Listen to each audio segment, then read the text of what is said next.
قرآن شریف ایسے لوگوں کو بیوقوف قرار دیتا ہے، جاہل قرار دیتا ہے کہ جو اللہ تعالیٰ کے بندے بن کر نہیں رہتے، جو اللہ کی باتیں نہیں مانتے،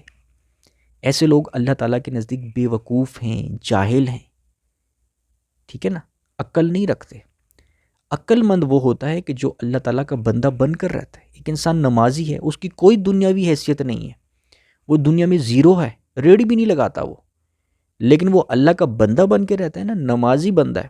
اور برائیوں سے بچ کر رہتا ہے، تو اللہ کے نزدیک اس کی حیثیت ہے،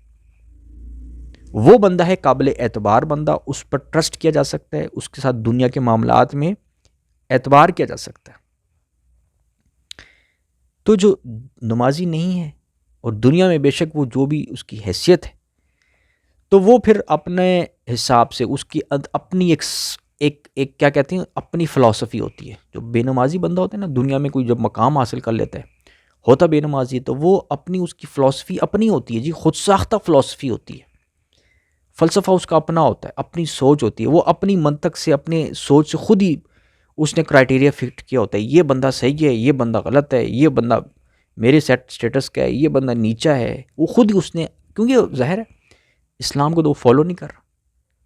نماز پڑھتا نہیں، اللہ کو فالو نہیں کر رہا، تو اب اس کی جو تعلیمات ہیں نا ساری، اس کی اپنی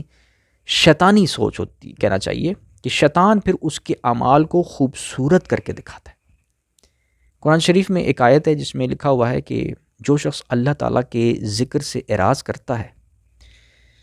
تو اللہ تعالیٰ اس پر ایک شیطان ساتھی مسلط کر دیتا ہے، جو اس کا دوست بن جاتا ہے،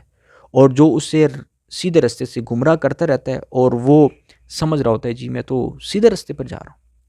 تو کیا ہوتا ہے کہ جب انسان اللہ کے ذکر سے اعراض کرتا ہے، یعنی نماز سے، نماز اللہ کا ذکر ہے نا، اس سے کسی نے اعراض کر دیا، تو اب کیا ہے کہ اس کے اوپر اللہ تعالیٰ نے یہ قانون بنایا کہ وہ شیطان مسلط ہو جائے گا،